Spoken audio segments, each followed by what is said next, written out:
Hello, and thanks for joining us. This is the Signature TV News Update. I am Marvelous Obumman. Now, in the headlines, federal government approves 14 days paternity leave for public servants in Nigeria.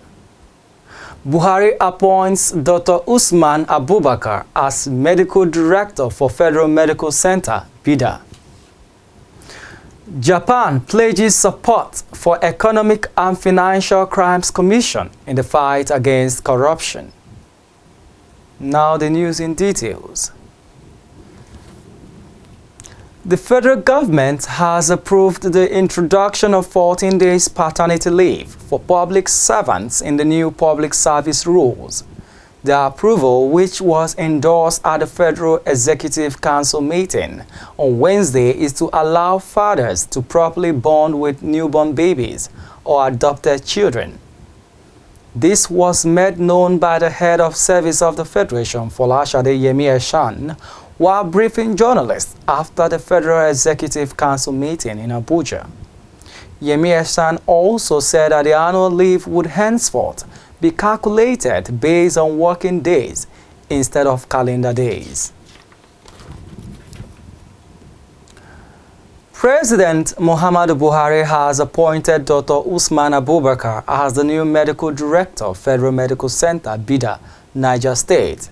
The approval was contained in a letter signed by the Minister of State for Health, Dr. Adeleke Olurunimibe Mamora, and made available to newsmen on Thursday following the expiration of the 8-year term of the former medical director, Dr. Muhammad Usman Aminu. According to the letter, the appointment takes effect from September 14, 2021 for an initial term of 4 years. Before now, the new medical director was the acting medical director and head of clinical services and training of the center. The Oyo State has asked the Court of Appeal sitting in Port Harcourt, Rivers State, for joinder in the suit instituted by the Rivers State government against the Attorney General of the Federation with respect to the bid by the state to take over the collection of value-added tax, VAT, from the federal government. The suit instituted by the Attorney General of Oyo State, Professor Oyewo, is seeking an order of the appellate court to enable Oyo State to join the suit as an interested party. According to Oyewo, the government of Oyo State was unaware of the suit between the Attorney General of Rivers State and the Federal Inland Revenue Service at the Federal High Court until the judgment was delivered. He said that the decision of the appellate court will affect the collection of VAT by the government of Oyo State, being one of the states which the judgment of the lower court recognized as entitled to collect VAT within its territorial jurisdiction. Oyo State government also indicates that the applicant, Attorney General of the state, represents the interests of the Oyo State government, whose interest in the collection of value-added tax within Oyo State will be impacted one way or another by any judgment delivered by the court in the appeal. The Federal Inland Revenue Service, FIRS, has told governors to use tax money for the benefit of Nigerians. The chairman of the service, Mohammed Nami, gave the advice to the governors at the 7th Internally Generated Revenue Learning event organized by the Nigerian Governors Forum, NGF, on Wednesday in Abuja. According to Nami, citizens should not just hear budget figures, but must, within their immediate living quarters, feel, see, and experience effect of tax revenue, stating that government at various tiers must, in view of the constitutional provisions, imbibe the culture of value for money. Mr. Nami stated that the taxation remained the most veritable tool in addressing the imbalance between the haves and the have-nots in society. He added that the use of taxation was important in balancing the socio-economic standing of citizens. The Japanese government has pledged to support Nigeria's anti-graft agency, the Economic and Financial Crimes Commission (EFCC), in the fight against financial crimes. The Japanese ambassador, extraordinary and plenipotentiary to Nigeria, Matsunanga Kazuyoshi, made the pledge during a court visit to the chairman of the EFCC, Abdulrasheed Bawor, in Abuja on Wednesday. The envoy, who expressed delight at the professionalism of the EFCC, noted that the Commission's efforts in helping a Japanese victim of scam to recover and repatriate a sum of 370 yen to Japan early this year was the first case in Japan where the victim's money remitted overseas was returned. He asked for EFCC's continuous cooperation in helping Japanese victims of fraud, noting that many victims were reluctant to come forward because of the difficulties in tracking monies transferred to foreign countries. The EFCC boss said the commission was willing to continue to investigate any reported case where Japanese citizens are victims of scams and to restitute the recovered funds accordingly. Now, in business, the Association of Bureau de Change Operators of Nigeria says the Central Bank of Nigeria's policy on the discontinuation of sales of forex to their members has resulted in massive job losses in direct employment in the sector. This was disclosed by the president of the association, Alhaji Aminu Gwadabe, to newsmen on Wednesday. Gwadabe said that if the policy continues, the sector could lose over 300 billion in the next few months, maintaining that the ban has greatly affected the business of the forex operators, leading to the laying off of workers. And in entertainment, Blessing Adejo is on standby. Over to you, Blessing. Hello, wonderful people. How are you all doing? It's Thursday evening. I hope you guys are having an amazing time. Well, it's a girl, Blessing Adejo. Welcome to another exciting episode of Entertainment News.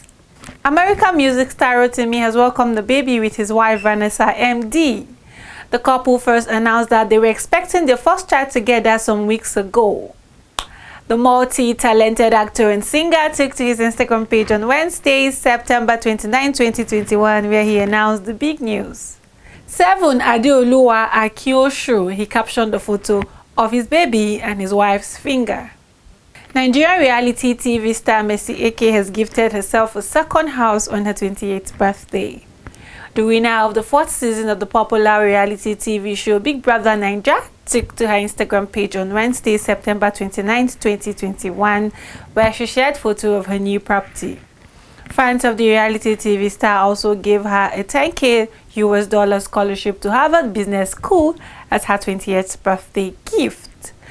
Mercy Eke emerged as the 4th winner of BB Naija after she was announced the winner of the 2019 edition tagged Pepe Dem.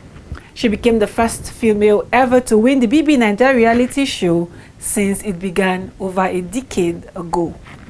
And that's it on Entertainment News for today. I hope you guys enjoyed it. I remain your host, Blessing Adejo. Bye. It don't happen. It don't happen. It don't happen. On the foreign scene, former French President Nicolas Sarkozy was found guilty of illegal campaign financing over his failed 2012 re-election bid by a Paris court on Thursday. This was the second guilty verdict this year for Sarkozy, who led France from 2007 to 2012 and retains influence among conservatives despite falling from grace over his legal woes. Prosecutors were seeking for a 1-year prison sentence. However, half of it suspended for the 66-year-old former president. He is in any case unlikely to go to jail immediately, as he would be expected to appeal the sentence. Sarkozy has denied the wrongdoing. He told the court in June that he had not been involved in the logistics of his campaign for a second term as president, nor in know-how on how the money was spent during the election run-up. But the court said that Sarkozy was made aware of the overspending, that he did not act on it, and that it was not necessary for him to approve each individual spending to be responsible. For sports, the Polished Border Control refused the Nigerian striker entry after an issue with his documentation. Iheanacho will be unavailable for the Foxes in the Europa League tie. It is a big blow for manager Brendan Rodgers, who will be unable to call on his top scorer from last season for the match with Legia Warsaw. His 19 goals last season enabled the Foxes to compete in Europe's second-tier competition. According to Leicester boss Rodgers, Iheanacho had an issue with documentation coming into the country, as his documents was not sufficient and therefore was not able to travel with his teammates, adding that he would be unavailable for the game. Before we end the news, a recap of our major stories. Federal government approves 14 days paternity leave for public servants in Nigeria. Buhari appoints Dr. Usman Abubakar as Medical Director for Federal Medical Center, Bida, Niger State. Japan pledges support for Economic and Financial Crime Commission on the fight against corruption. Remember, safety and security begin with you. Be patriotic. Report any suspicious activity to law enforcement agencies. Please stay safe. And that's the Signature TV News Update. On behalf of my producer, Chibueze Obi, I am Marvelous Oboman. Thanks for watching.